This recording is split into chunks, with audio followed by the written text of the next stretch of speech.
ఆ రోజు మా తమ్ముడిని అక్కడ ఆపి డబ్బులు అడిగితే నేను పోయేసరికి అక్కడ డబ్బులు అడిగి కాళ్ళు పట్టుకుని వెళ్దాం లేక కొడుతుంటే నేను వెళ్ళాను. నేను పోయేసరికి అక్కడ మాట్లాడితే ఇక్కడ మమ్మల్ని కూడా ఏం మాట్లాడే ముందుకే కొట్టేసినారు. మా ఫ్రెండ్స్ వచ్చి వాళ్ళు అడుగుతున్నా కూడా వదిలిపెట్టకుండా అప్పటికి స్లోగా వదిలిపోయినా. చాలా కొట్టి వాళ్ళ లాయర్ అయినా వాళ్ళ అన్న వచ్చిన తర్వాత ఇంకా ఎక్కువ కొట్టినారు.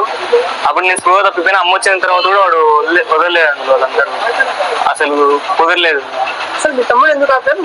అక్కడ కాలేజీలో మా చైర్మన్ ది బర్త్డే అయిపోయి వస్తున్నారు సార్. మా చైర్మన్ సార్ ది బర్త్డే అయిపోయి రాత్రి ఇంటికి వస్తున్నారు.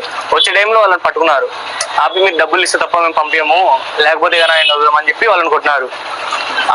ఆ కొట్టినంలో నేను వాళ్ళ సీనియర్ అంకుల్, మా తమ్ముడు వాళ్ళ ఫ్రెండ్స్ వాళ్ళు అని నాకు ఫోన్ చేసి నేను పోయినా. నేను వెళ్ళేటప్పటికి నేను దిగకముందుకే వాళ్ళు నన్ను కూడా కొట్టడం మొదలు పెట్టేసినారు.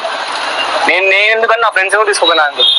నన్ను ఒక్కరిని కొట్టేసి వాళ్ళు ఎంత రిక్వెస్ట్ చేసినా కూడా వదలలేదు అంకుల్. కొరికేసారు.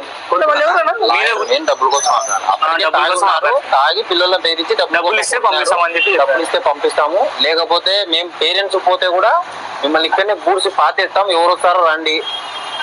చంద్రబాబు నాయుడు చెప్పినా కూడా మేము వినము. ఇంత కక్షపూరితంగా చేశాను పిల్లల మీద. ఇది సార్ జరిగింది.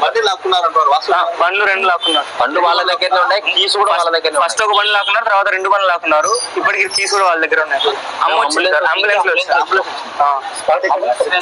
KGR world school back side.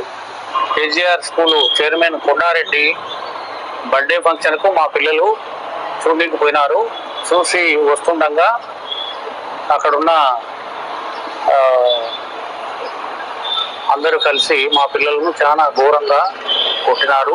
బండి మీద చేతులు గుంజుకొని మా తోటి పిల్లల బండ్లు గుంజుకొని తోటి పిల్లలను కూడా కొట్టినారు. చాలా దుర్మార్గంగా కొట్టినారు. చాలా అంటే చనిపోలేదు, అంటే మా మనోడు చావు బ్రతుకులలో ఉన్నాడు.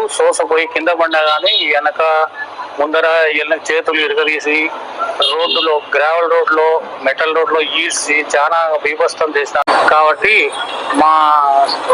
మేము పోలీసు డిపార్ట్మెంట్ వాళ్ళని కోరేదేమంటే మాకు తగు న్యాయం చేయాలని కోరుకుంటున్నాము.